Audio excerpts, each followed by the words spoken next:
न गाजर गवत बसला रसून इथे भगवंताचा बाप म्हणतो मी तेरे दरवाजे का भिकारी मुझे स्वीकार लेना. हे आमच्या जीवनातल्या प्रश्नांची उत्तर आहे हा, करमणूक नाही. बस सर्वांचं मिलन झालं कृष्णा महाराज. योग्य निवास मिळाला. पण दोन साधू एकत्रित आले ना. जनकाच्या वतीनं शतानंद, वसिष्ठ आले दशरथाच्या वतीनं. दोन साधूची चर्चा. वसिष्ठाला शतानंद म्हणाले काय योग आहे, आमच्याकडे 3 मुलं शिल्लक, मुली शिल्लक, तुमच्याकडे 3 मुलं शिल्लक.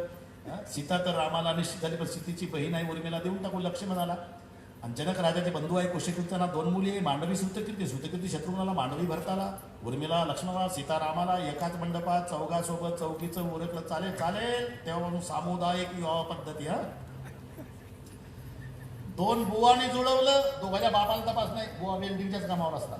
कधी बुवानं जोडायचं काम करावं. एका गावात 2 सप्ते नाही करायचे, तो जोडायचं. बस जुळवलं बाबा, जुळवलं. जनक राजाला येऊन सांगितलं शतानंदजीनी आणि दशरथाला सांगितलं वसिष्ठाने. आम्ही असा निर्णय घेतला. ठीक आहे बाबा, तुम्ही कराल ते. म्हटलं नाही दशरथानं मुली बघायच्या आहे. आणि इकडे जनकानं म्हटलं नाही मला मुलं बघायची आहे. तुम्ही कराल ते बाबा. याला म्हणता संताची पायी. हा माझा विश्वास. झालं. आणि मग निळोबा महाराज ते हे ठरलं. तिथी रामचंद्र प्रभूचं लग्न झालं. तो महिना मार्गशीर्ष आहे, पक्ष शुद्ध आहे, तिथी पंचमी आहे, मुहूर्त गोरज आहे. हे 4 गोष्टी लक्षात ठेवा. मार्गशीर्ष महिना का, त्याचं कारण आहे ते 75 विभूतीमध्ये मार्गशीर्ष महिना ही भगवंताची विभूती आहे. मासाना मार्गशीर्षोहम वगैरे सगळे पाठ आहे तुम्हाला. मार्गशीर्ष महिना शुद्ध, पक्ष पंचमी, तिथी गोरज, मुहूर्त गोरज. म्हणजे गायी रानातून वासराच्या वडीनं चरून येतात, त्यांच्या खुरानं जी धूळ उडते ना, आणि ती मावळत्या सूर्याच्या तांबड्या किरणात पिवळी दिसते, त्या कालावधीला म्हणतात गोरज मुहूर्त. गायीच्या खुरानं उडणारे रज, यापासून शब्द जन्माला आला तो गोरज. त्याला हिंदीत धेनू धुरी बेला विमल सकल सुमंगल मूल. तर धेनू धुरी त्याचं नाव गोरज. सगळे झालं. मोठा मंडप टाकला. मंडपामध्ये सगळे सौंदर्य पाहायला होते. आकड्यात सांगितलं 1000 डोळ्याचे, 12 डोळ्याचे, 8 डोळ्याचे, 3 डोळ्याचे, बाकी 2 डोळ्याचे. हे आकडे कळले असेल तुम्हाला. 1000 डोळ्याचा इंद्रदेव, 12 डोळ्याचा कार्तिक स्वामी, 8 डोळ्याचा ब्रह्मदेव, 3 डोळ्याचा महादेव, बाकी सगळे 2 डोळ्यावाले होते. पण कोणाच्या डोळ्याची तृप्ती झाली नाही. इतक्यात ब्रह्मदेव रुसला निघाला. लग्नाच्या आधीच हे पूर्वीपासूनची पद्धत आहे, रुसवे फुगवे. ब्रह्मदेव निघून गेल्यानंतर पुढच्या कमानीजवळ नारद उभा होता. नारदानं नारायण नारायण, कुठं चालणार पप्पा? अरे लग्न लागायचं आहे, अजून चालला कुठं? नाही थांबणार. काय झालं काय? मला का स्थान नाही पूजेचं? आणि मग ब्रह्मदेवाला एवढ्या समाजात कसं बोलावं म्हणून तिकडे सोनारी रोडला नेला नारदा. सोनारी रोड बरं का दीपक भाऊ, सोनारी रोडला नेला. आणि तिथं एकांतात येड्या बाबोळीजवळ 4ही डोके गहाण ठेवून आला का लग्नात? म्हणजे म्हणतोस तुझ्या बापाचं लग्न आहे ना, बापाच्या लग्नात लेकरे असतात का मांडवात? आणि पूजेचं स्थान मागतो का डोके गहाण ठेवले तुझे? तिथलं सोनारी रोडचं सांगतो मी. अहो ते नाही का,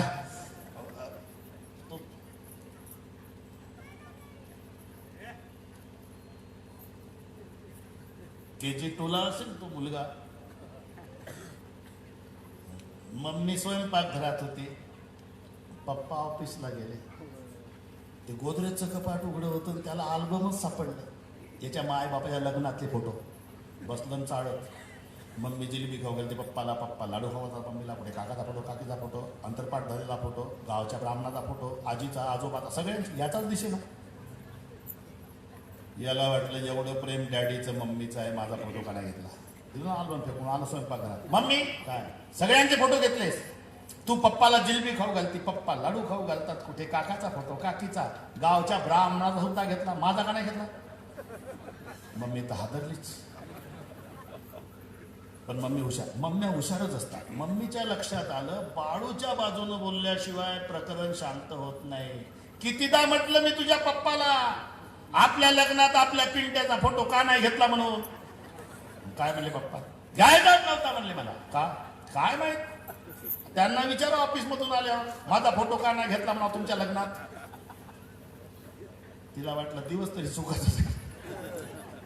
आता जेवून घे. नाही जेवत, येऊ दे पप्पाला. आणि ते पप्पा आपलं नेहमीचा याचा खाऊ बटर 5:30ला गिरे बटर फेका गटारात नाटकं करता प्रेमाचे काय झालं अल्बम चाललं अख्खं मम्मीला जिलेबी खाऊ घालता मम्मी लाडू खाऊ घालता सगळ्यांनी फोटो घेतला माझ्याकडे घेतला आणि ते आमच्या लग्नातले फोटो असतील तुमच्या लग्नातच म्हणतो मी अरे मी बाप आहे तुझा मग पिंट्या नाही का तुमचा अरे बापाच्या लग्नात मुलाचा फोटो कसा काढता येईल मग त्या गावच्या ब्राह्मणाचे कसे काढता आले गाढवा अरे बापाच्या लग्नात लेकरं नसतात तर फोटो कसा काढता येईल तसं हे सोनारी रोडचं प्रकरण सांगतो ब्रह्मदेवाचं लोक जागे का बापाचं लग्न कसला दिसू हे तिथलं सांगते मी इकडे हा ना इंद्राकडे सगळ्यांनी वसिला लावला काही करा मुहूर्त टाळा आणि इंद्राणी 14 मिनिट मुहूर्त टाळला प्रभूच्या लग्नाचा याचा परिणाम 14 वर्षे राम वनवासात गेला जरा घरी गेल्यावर विचार करा 14 मिनिट लग्न उशिरा लागलं तर 14 वर्षाचा वनवास होतो 3.5 तास लेट लागल्यावर काय काय होतं घरी गेल्यावर हिशोब कर अरे पण छापता कशाला 12:42 त्यापेक्षा आज रोजी लग्न लागेल एवढं छापायचं मुहूर्त छापण्यासाठी नाही लक्षात घ्या तो सांभाळण्यासाठी त्या मुहूर्तावर त्या 2 जीवाचं मिलन झालं तर त्यांचं भावी आयुष्य सुख समृद्धीचं जात असतं ते त्यासाठी आहे तर नवीनच पद्धत आहे ते काही सत्कारातच वेळ जातो काही नाचण्यातच वेळ जाते ठीक आहे ते करा ना तुम्ही आमचं तसं म्हणणं नाही पण थोडा विचार करता का 10,000 पाहुणे तुमच्या मंडपात बसलेले आहे किती 10,000 त्याच्यात एक असा गरीब आहे तिकिटाला पैसे नाही पायालाही चपला नाही तरी मोठ्या लोकांचा माणूस पत्रिका घेऊन आला होता घरी म्हणून बिचारा आपल्या गाऊन पायी चालत आला तुमच्या मंडपात येऊन बसला त्याचंही प्रेम तुमच्यावर तेवढंच आहे असे 10,000 बसलेले आहे जेव्हा तुम्ही त्या स्टेजवर 10 VIP सत्कार करता करा आनंद आहे पण मुहूर्ताच्या आधी करा नाही तर नंतर निवांत करा पण एक बाजू विचारात घ्या ना तुम्ही 10 प्रमुखांचा स्टेजवर जेव्हा सन्मान करता त्याच वेळी उलट बाजूनं चिंतन केला तर तुम्हाला उत्तर सापडेल 9,990 पाहुण्यांचा जाहीर अपमान करता म्हणजे तुम्ही दाखवून देता हे 10 आले बरं का लग्नाला तुम्ही नुसते बुंदी खाणारे अरे त्यांचंही तेवढंच प्रेम आहे ना म्हणून हे नंतर उरका ना तुम्ही महत्व त्या गोष्टीला द्या आता ती नाचण्याची पद्धत निघाली ऐकत नाही ते 10च असतात नवरदेवाचे मित्र त्यांच्या पोटात उष्णता असते कोणाला जुमानत नाही त्या दिवशी चला पोरं चला तुम्ही खुशी करू द्या इकडे आचारी येतो अरे आंबट वास यायला लागला पाटील मग पाटील रडतच येतो तुमच्या पाया पडतो पोरं हो माझी अब्रू जायची वेळ चला तुम्ही खुशी करू द्या ते 10 म्हणून मला असं वाटतं की सध्या गावोगावी एक तरुण रक्ताच्या मंडळ स्थापन करावं गरम रक्ताचं पाहिजे 25च तरुण गावोगावी त्यांचं एक मंडळ स्थापन करायचं आणि त्यांच्या हातात उसातल्या शेवऱ्याचे ओले दांडके द्यायचे ओले वाळलेले नाही त्यांचं नावच ठेवायचं दांडक मंडळ परांडा आपलं सहर्ष स्वागत करीत आहे जेव्हा ते नवरदेवाचे 10 मित्र ऐकत नाही तेव्हा नवरीच्या बापानं मोबाईल करायचा हॅलो दांडक मंडळ तयार आहे ना हा चला चला स्वागताला तिकडे ते कपडे फाटेपर्यंत बदला काही पाप लागत नाही त्या बैमानाचं आणि नवरदेव नवरी वेळेवर आणून लग्न लावा तर वधूवर जन्मभर दांडक मंडळाला आशीर्वाद देतील तुमच्यामुळे आमचं कल्याण झालं म्हणतील हे कुठंतरी थांबवलं पाहिजे हे करमणुकीसाठी नाही मनोरंजनासाठी नाही आमच्या जीवनातल्या प्रश्नांची उत्तर आहे तेव्हा सुद्धा नाचण्याची पद्धत होती भरत शत्रुघ्न लक्ष्मण आणि राम राम तर घोड्यावर बसले तो घोडाच काम होता कामाचा लगाम धरणारा राम आहे 3 साधे घोडे आहे आणि त्या 4 घोड्याच्या नवरदेवाच्या पुढे 4ही नवरदेवाचे मित्र नाचू लागले इतकी वेळ नाही पण एक 2च मिनिट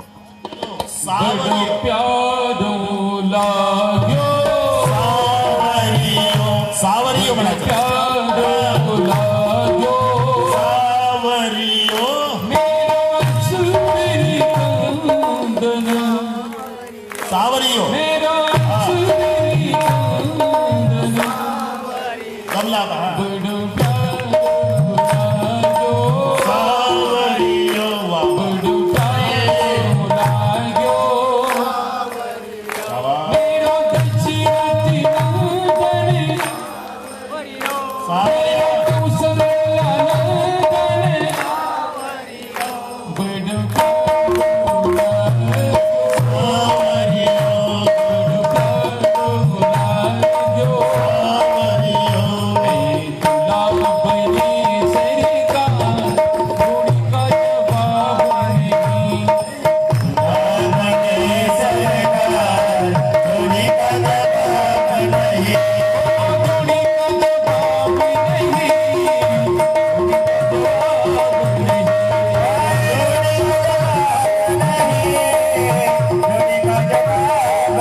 चौघा सोबत विवाह संपन्न झाला.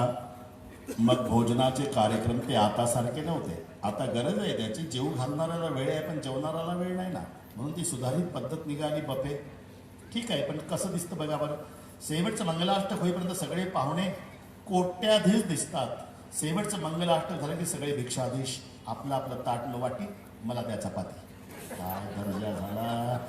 अरे इथं बरेच पाटील बसले. घरी पाण्याच्या माठाजवळ बसतं पण माठातलं पाणी घेत नाही, पाटलीला पाणी मागतं. एवढी मिजाज घरी. आणि लग्नाला आलं म्हणजे आपलं आपलं ताट न वाटे हातात घेऊन लाईनला लागतं. मला जिलबे द्या म्हणतं. काय दर्जा झाला. अरे ते पूर्वी पंक्ती असायची, अगरबत्त्या रांगोळ्या काढलेल्या हसून खेळून पंगत, राम लक्ष्मण भरत शत्रुघ्न चारही भाऊ पंक्तीला भारतीय बैठक. आणि जेवण चालू झालं आणि माहेरच्या मुलींना थट्टा करण्याचा अधिकार आहे. सीतेची मैत्रीण आली व पंक्तीतच, मी तिथंच होतो.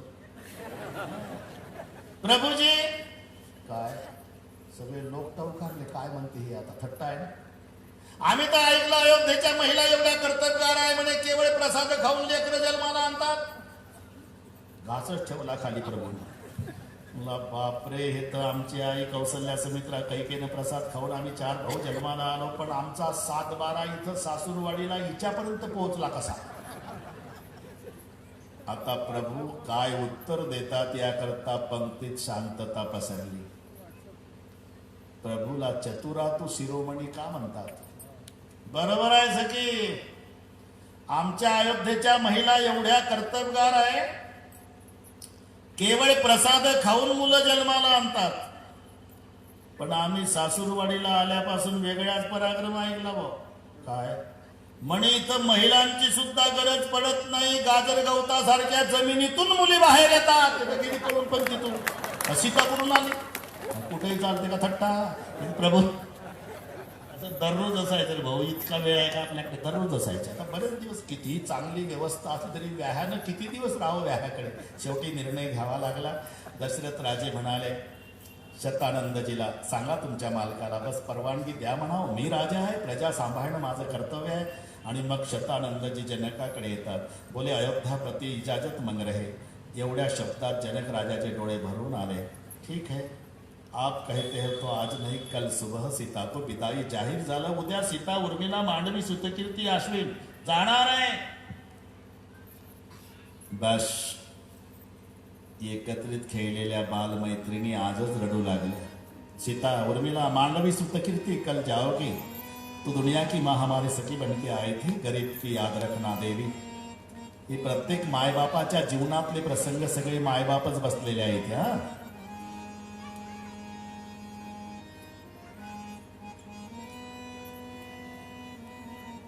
सगळ्या अयोध्येचा समाज मिथिला नगरीच्या बाहेर वाहनात सावित्र्य ठेवून सज्ज आहे. कोणी जेवत नाही. मिथिला नगरीत उदास झालं वातावरण. संध्याकाळी कोणी जेवलं नाही. रात्र संपली. आता 4ही राजपुत्र. दशरथ राजे म्हणाले, जा सुनैना मातेचं दर्शन घेऊन या. 4ही पुत्र सासूच्या पाया पडतात. आशीर्वाद घेतला. बाहेर येतात राजमहालाच्या. आता 4 मुली. सर्वात पुढे सुतकीर्ती, मागे मांडवी, मागे उर्मिला, सर्वात मागे सीता. शहनाईचे स्वर सुरू झाले. दासींच्या मध्ये बसलेली सुनैना माता लांबून बघू लागली. माझ्या लेकी दर्शनाला आल्या. सगळ्या राजवाडा खाली होणार आहे आता. पाणी पाजायला कोणी वाड्यात राहणार नाही. चारही मुली एकत्रित चालल्या म्हणून आधीच रडणं सुरू झालं दासींचं, सुनैना मातेचं. जेव्हा धाकटी सुतकीर्ती पायावर डोकं ठेवलं आणि डबडबल्या डोळ्यानं हात जोडून म्हणाली, जा रही माँ ससुराल, सुखी रहो बेटी, हमारी चिंता मत करो माँ. 4 दिन से देख रहे मेरे पिताजी ने भोजन नहीं किया माँ. पिताजी की तबीयत बिगड़ जाएगी माँ, पिताजी की तबीयत का ख्याल रखना. मांडवी पाया पड़ी. माँ जा रही ससुराल, सुखी रहो बेटी, हमारी चिंता मत करो माँ, लेकिन मेरे पिताजी वृद्ध हो गए माँ, पिताजी की तबीयत का ख्याल रखना. नंतर उर्मिला पाया पड़ली. माँ जा रही, सुखी रहो बेटी, हमारी चिंता मत करो माँ, लेकिन 4 दिन से देख रही मेरे पिताजी दीवार पे सर पटक पटक के रो रहे माँ. रोते रोते पिताजी की तबीयत बिगड़ जाएगी माँ, पिताजी की तबीयत का ख्याल रखना माँ.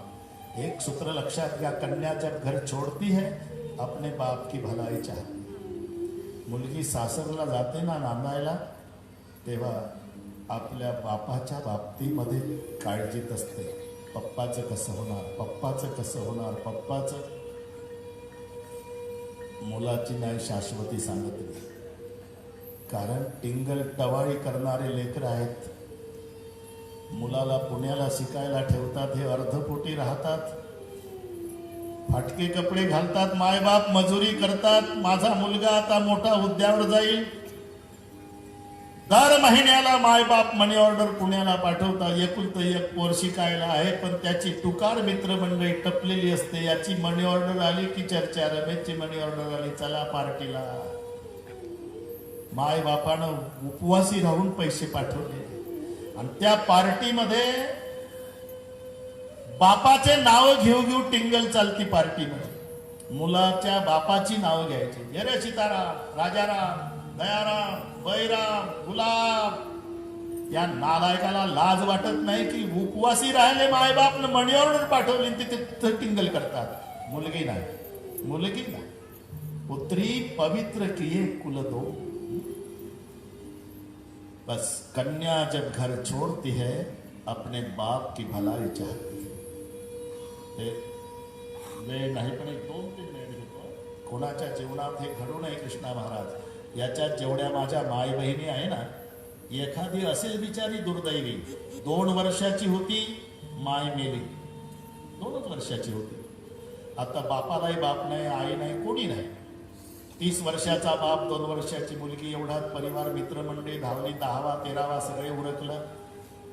एक दिवस बापानं मुलीला आंघोळ घातली, फ्राक घालून दिला, काजळ पावडर कडेवर घेतलं. चौकात आला बाप. मित्र भोवताल. काय झालं एकाएकी त्या मुलीला आठवण आली. 2 वर्षाची तर मुलगी. बाबा रोजच म्हणताय तुम्ही आईजवळ नेऊन देतो, आईजवळ नेऊन देतो, आईजवळ. आज नेऊन द्या माझ्या आईजवळ. कारण त्या अजान लेकराची समजूत काढली होती 15 दिवसापासून बापानं. ती रोजच विचारायची ना, मम्मी कुठे गेली पप्पा? देवाच्या घरी गेली बेटा. देवाचं घर कुठं असतं पप्पा? आकाशात तारे आहेत ना बेटा, तारे. तिथे देवाचं घर असतं. तिथे गेली तुझी मम्मी. तिथे गेली का पप्पा? हा. आता माझी मम्मी कधी येणार आहे पप्पा?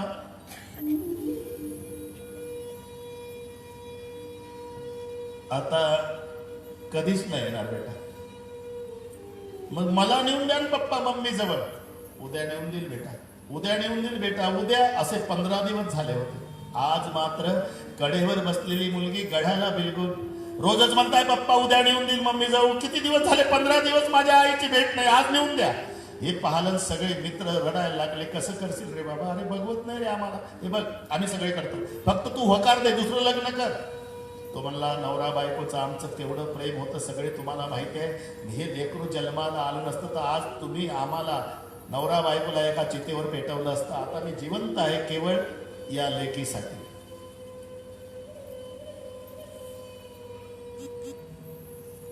पांडुरंगाची शपथ आहे, मी दुसरं लग्न करणार नाही. प्रतिज्ञा केली. आता पत्नीची आठवण काढत रडत बसण्यापेक्षा कृष्णाबुवा बापानं निर्णय घेतला तीर्थयात्रेला निघून जावं म्हणजे दुःखाचा विसर पडत, हा उद्देश. कडेवर मुलगी 2 वर्षाची, पाठीवर सगळे सामान, अंथरूण पांघरूण, थंडीचे दिवस, हिमालयाची यात्रा करायची आहे, भांडी कुंडी, आणि यात्रा सुरू झाली. हिमालयाची चढण चढत असताना थकून गेला बाप. लेकरू कडेवर पाठीवर बोझ्या, घामाघूम झाला, धाप टाकू लागला. एक तरुण संन्यासी यात्रा करत होता, परिचय कोणाचा नाही, पण तो तरुण संन्यासी याच्याजवळ यात्रा करणारा आला. दादा, आपके पास जो बेटा है जी, थोड़ी देर के लिए मेरी गोद में दे दो, थकान उतर जाएगी, सांस बहुत बढ़ गया है और मुझे भी आनंद मिलेगा. आप ब्रह्मचारी हो क्या स्वामी? हाँ दादा. संसारियों के सुख दुख का आपको स्वानुभव नहीं? नहीं दादा. देखो स्वामी, ये बेटा होता तो थोड़ी देर के लिए मैं आपके पास जरूर देता. ये बेटी है और दुर्दैवी बेटी है महाराज. 6 महीना पहले इनकी माँ मर गई जी, संभालने के लिए कोई नहीं. यात्रा करने आया तो मैं बेटी को साथ ले आया और आप कहते हो थकान उतर जाएगी. मैं भगवान की कसम डाल के कहता हूं,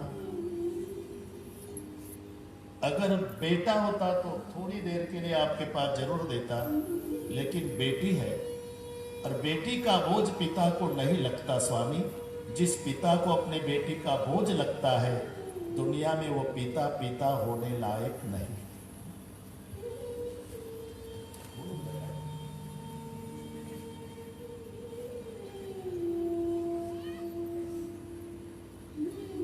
यात्रा पूर्ण झाली. 6 महिन्याची घरी आला बाप. आता 3 वर्षाची झाली. कडेवर मुलगी, हातात डबा, बालवाडीत घेऊन जायचा, आणायला जायचा. असं करता करता ती पदवीधर झाली. 24 वर्षाची झाली. 22 वर्षे कधी गेली माय मेल्यापासून बापाच्या मुलीच्या लक्षात आला नाही कालावधी. पाहुणे पाहायला आले. गोरी गोमटी देखणी सौंदर्य संपन्न शिकलेली मुलगी पाहुण्यानं पसंत केली. लग्न ठरलं. आजपासून 1 महिन्याची तारीख फायनल झाली. बाप स्टँडवर पाहुण्याला सोडायला गेला. गाडी मिळाली, पाहुणे बसले, गेली गाडी. तिथून स्टँडवरून बाप फिरला गावाकडे. घराकडे येताना पावला गणिक त्याला घर दिसू लागलं. लग्न जुळलं माझ्या लेकीचं. भाग्यवान आहे माझी ताई. श्रीमंत सासर मिळालं. 1 महिन्याने लग्न आहे. 1 महिन्याने लेक जाणार आहे माझी. माझी लेक गेल्यावर या दुर्दैवाच्या घराला कायमचं कुलूप लागणार आहे आणि माझी भिकाऱ्यासारखी दैना होणार आहे. रडतच आला बाप स्टँडवरून. आता मुलीजवळ कसं रडावं म्हणून आपल्या झोपण्याच्या खोलीत गेला. आतून लावली कडी, उशी भिजेपर्यंत रडला बाप ओक्साबोक्ष. सायंकाळ झाली. मुलीनं स्वयंपाक सुरू केला. कृष्णा महाराज, बापाशिवाय मुलगी जेवली नव्हती, मुलीशिवाय बाप जेवला नव्हता 22 वर्ष. पण स्वयंपाक करताना मुलगी रडू लागली. आज लग्न जुळलं माझं. पप्पानी सांगितलं, श्रीमंत सासर मिळालं म्हणे. बेटा तुझं कल्याण झालं म्हणे. माझं कल्याण झालं बाबा. अजून 1 महिना माझ्या बापाच्या आवडीचे पदार्थ करून आग्रह करून जीव घालणार आहे मी. पण 1 महिन्याने मी गेल्यावर माझा बाप कुठं जेवण? कोण आहे त्याचं जगात? भिकाऱ्यासारखा फिरल माझा बाप. रडतच स्वयंपाक केला मुली. हा, रडतच 2 ताटं तयार केले, स्वतःसाठी एक, बापासाठी. पण हाक मारण्याचा प्रयत्न केला ना, हाकच मारता येईना मुलीला, इतकी रडत होती. बाबा या जेवायला. बापही रडतच होता. रडतच आला. वडील तिकडून बसले, मुलगी इकडून. ताटातले पदार्थ पाहण्याच्या ऐवजी बापानं लेकीकडे पाहिलं, लेकीनं बापाकडे. दिली ताट सारून दोघांनी आणि एकमेकाच्या गळ्याला बिलकून. बापनं मुलगी रडू लागली. असा महिना गेला रडण्यात, महिना. आणि तो दिवस उजाडला लग्नाचा. सहानुभूतीनं अख्खं गाव धावलं. झोपडपट्टीतल्या गरीब महिलापासून वाड्यातल्या पाटलिनीपर्यंत एकमेकीला सांगत होत्या, अगं चला जन्माला लागलाय संसार. कोण आहे बिचारीच? 2 वर्षाची होती. 2 वर्षाची होती माय मेली तेव्हा. आपण सगळ्या गावातल्या महिला तिची आई हो, काही कमी पडू द्यायचं नाही. वाड्यातल्या पाटलिनीपर्यंत झोपडपट्टीतल्या गरीब महिलापासून एका जुटीनं धावल्यावर सगळे गाव धावलं. व्यवस्थित लग्न पार पडलं इथपर्यंत ठीक आहे. पुढचं डोळापुढे चित्र आणा. एखादी मुलगी जाते तर आईच्या, बापाच्या, आजीच्या, आजोबाच्या, मामाच्या, मामीच्या, बहिणीच्या, भावाच्या, हिला कोणी नाही. 55 वर्षाचा बाप आणि तो भिंतीजवळ उभा एकटा.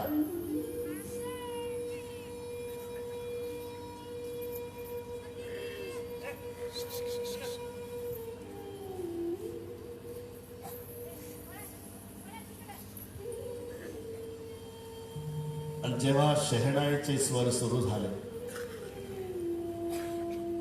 ती मुलगी बापाच्या दिशेनं पावलं टाकू लागली.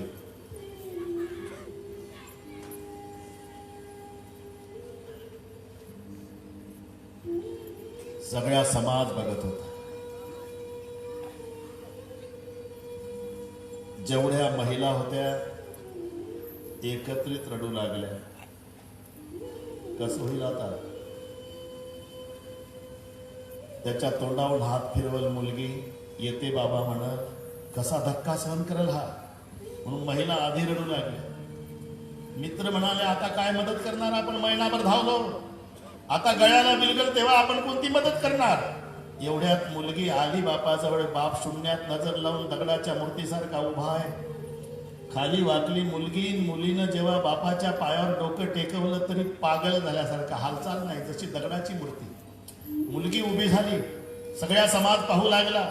माय लेकराच्या तोंडावरून हात फिरवते, तसं मुलीनं बापाच्या तोंडावरून हात फिरवून गळ्याला बिलगून जो हंबरडा फोडून रडणं सुरू केलं, तेव्हा बापानं मुलीकडे पाठ फिरवली. भिंतीवर थाड थाड थाड टेंगून येईपर्यंत डोकं बदलून घेतलं. आता लेकीनं कवटावून घेतलं. बाबा बाबा वेळच्या वेळेला जेवण करीत जा बाबा, टेन्शन घेऊ नका बाबा, माझी काळजी करू नका बाबा, विश्रांती घेत जा बाबा. तेव्हा बापानं लेकीला कवटावून मनातलं बोलायला सुरुवात केली. बेटा, तुझी माय मेली, त्याला आज 22 वर्षे पूर्ण झाली. तुझ्या बापानं 22 वर्षे जे लपवून ठेवलं, आज बोलतो बेटा. तुझ्या आईचा 10वा झाला होता, गावात कोणी नव्हतं, एकटा देवळात गेलो, देवाजवळ रडलो होतो. देवा, धन दौलत मागायला आलो नाही, फक्त माझ्या दुर्दैवी लेकीचं लग्न होईपर्यंत मला जिवंत ठेवा देवा. देवानं माझी प्रार्थना ऐकली. बेटा, ताई, तुझं लग्न झालेलं बघायचं होतं, तुझ्या कर्जातून मोकळा झालो. जा, रडू नको ताई, ताई रडू नको. आजपासून तुझ्या सासरला माहेर समज, तुझ्या सासूला माय समज, तुझ्या सासऱ्याला बाप समज, तुझा बाप मेला समज, माझी आशा सोड बेटा. पुन्हा कवटावून रडली मुलगी. बाबा बाबा, असं अभद्र बोलू नका बाबा. बाबा, माझी माय मेली, त्याला 22 वर्ष झाली, आणि 22 वर्षात तुम्ही मला मायची आठवण येऊ दिली नाही. एवढा लळा लावला बाबा, माझ्याकरता जगा बाबा. हा पिता पुत्रीचा निस्वार्थी प्रेमाचा संबंध असतो. म्हणून कोणती मुलगी माहेर सोडून सासरी जाताना रडते, ती आपल्या जन्मदात्या बापासाठी रडते.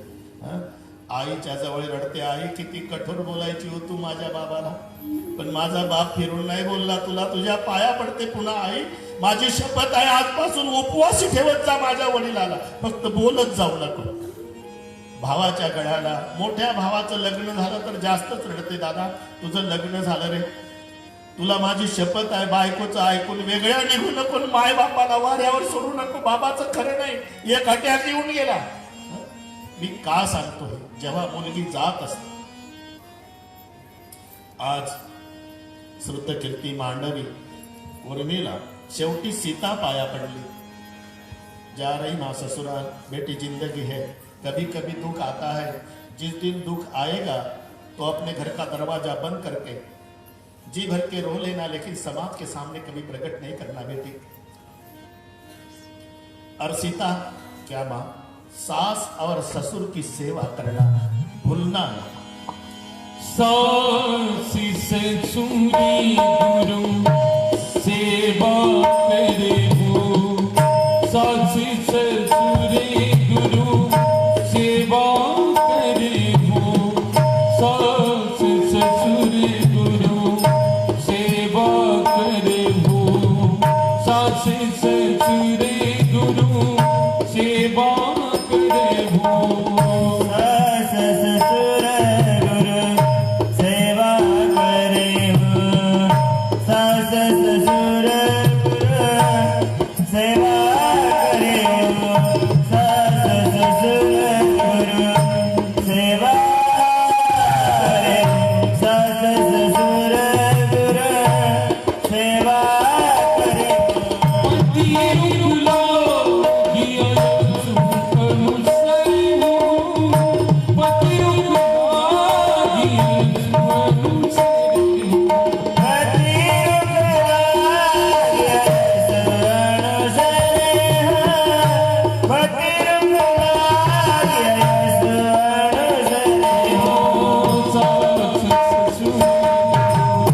सासूची सेवा विसरू नको बेटा.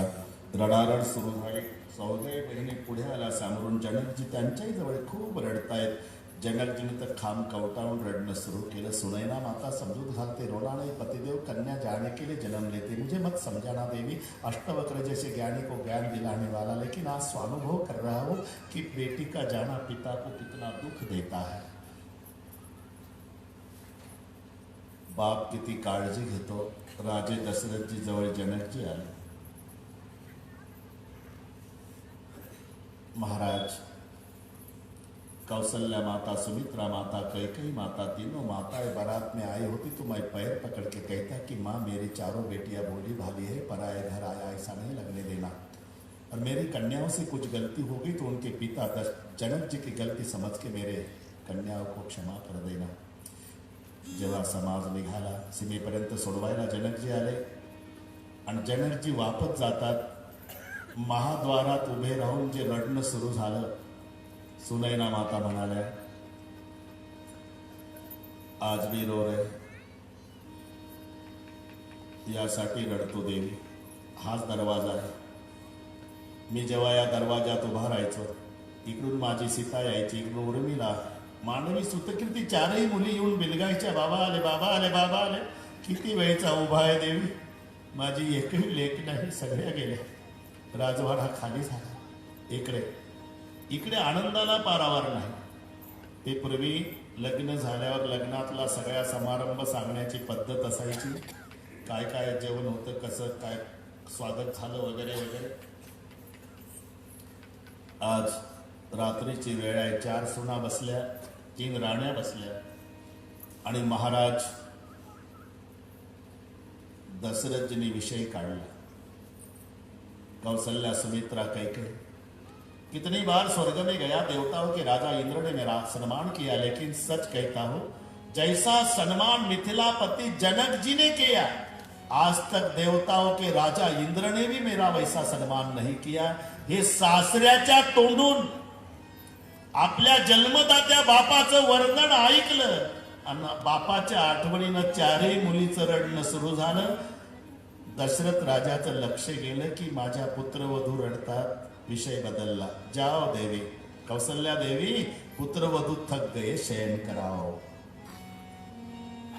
असे काही दिवस गेले. आता एक दिवस विश्वामित्रजी जाण्याची तयारी करतात. रडारड सुरू झाली. मागत बिदा राऊ अनुरागे, सुतन समेत ठाड़ भयागे. नाथ दशरथ जी, सकल संपदा तुम्हारी, मैं सेवक समेत सुतचारी. मेरी अंतरात्मा बोलती है महाराज, दशरथ तू ज्यादा दिन जिंदा रहने वाला नहीं, तो मैं आपको कुछ नहीं दे सकता महाराज. कुछ मांगता हो, मैं लंगोटी वाला आप जैसे सम्राट को क्या दे सकता. यही मरने के बाद मेरे महल को भूलना नहीं बाबा, आते जाते रहना, मेरे बच्चों को संस्कृति का बोध दिलाते रहना. एक राजा साधू संताकडून काय अपेक्षा करतो हे नीट ऐका. संस्कृती का बोध. सगळ्यात मोठी श्रीमंती म्हणजे संस्कार आहे.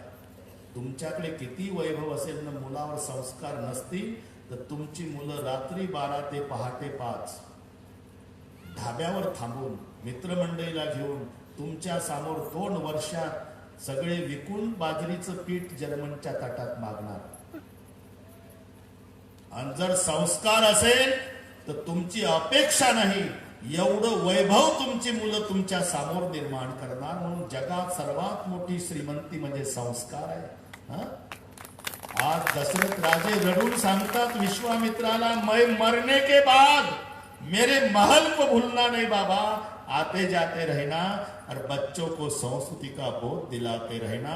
विश्वामित्र जातात, सगळे रडतात. का?